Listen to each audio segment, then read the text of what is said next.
This is Gerardo Del Real with Resource Stock Digest.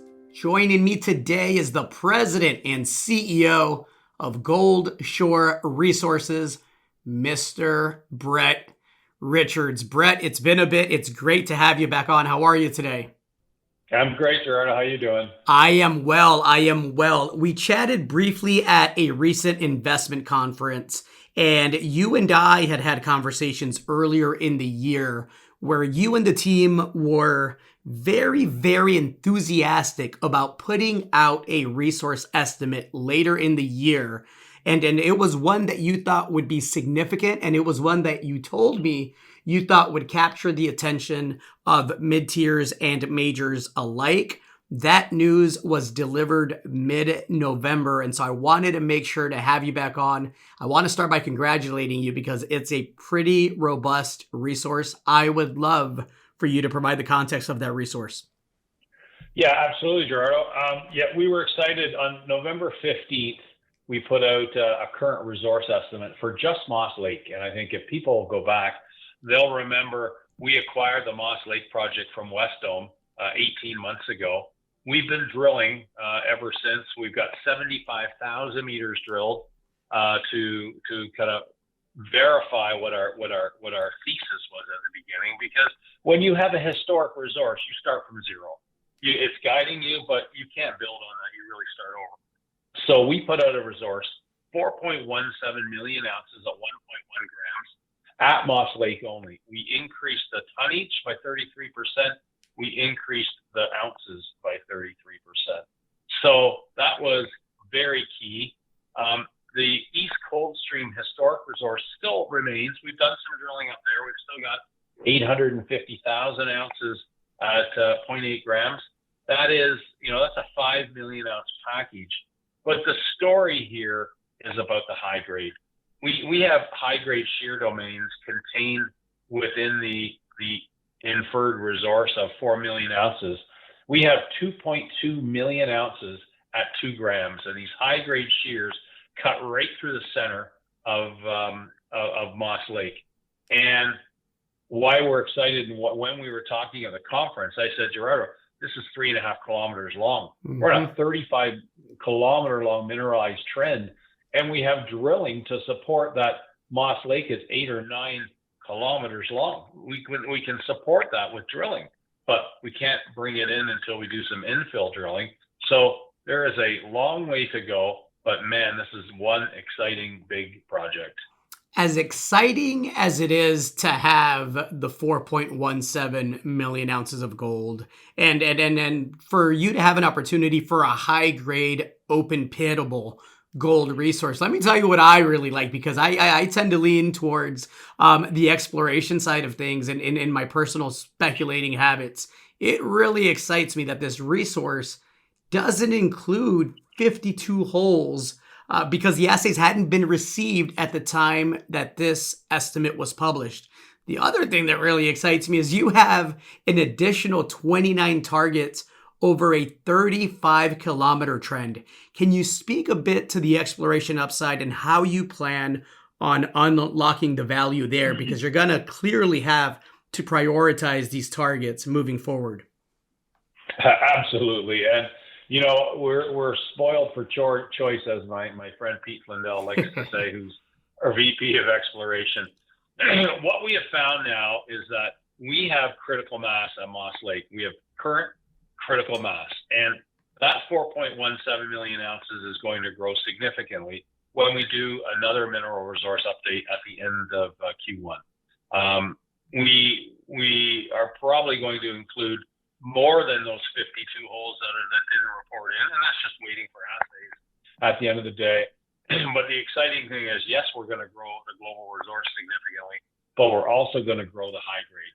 And we think if we can get the high grade up to, say, 3 million ounces at 2 grams, then that will be the basis for us to start a PEA.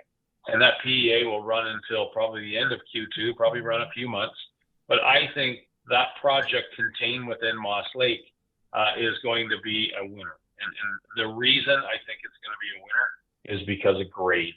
When you have any project that has 2 grams open pit in Ontario, Quebec, Canada generally, you're going to lead your pack. If you look at our peer group, some of the highest grade mines who are getting $70 and $80 valuations per ounce are at 1.8, 1.72, 1.65. We're at 2. So when you do the PEA, it's going to bring those economics, those great economics to the forefront in early cash flows. It's going to make the economics of a project, it's so great.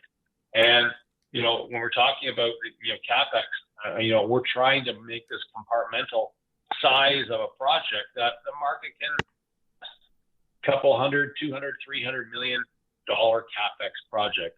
I wouldn't want to go to the $8, $9 billion size projects because, we've seen the market that's not what they want today. They want something manageable with a good production profile, 120, 130,000 ounces for 10 or 12 years, generating over $100 million of free cash flow a year.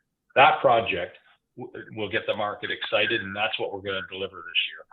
And when we get there, that will be the basis of how I think we could potentially fund ourselves going forward. You have $100 million of funding a year. When we get there, that's the basis for looking at all of these other targets you talk about. Yes, the expansion of Moss Lake along 8 or 9 kilometers of known mineralization.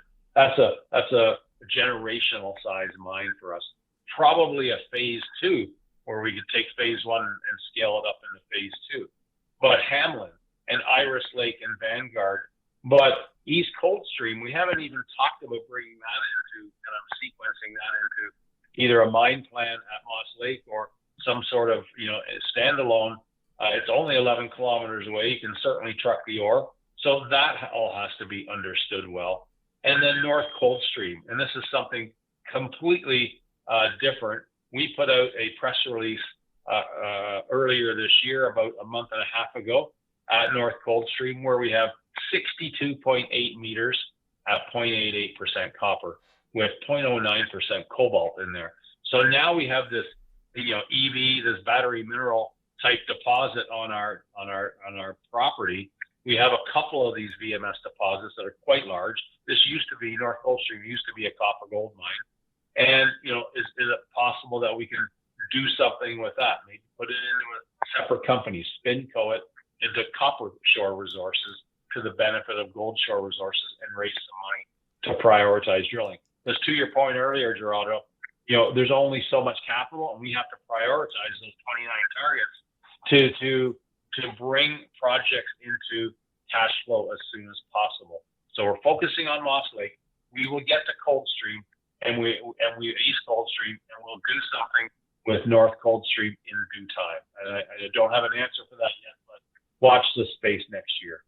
You have the ounces, you have the grade, you have the exploration upside. I also think that your timing is phenomenal, as I believe that 2023 is going to be a spectacular year for our favorite yellow metal.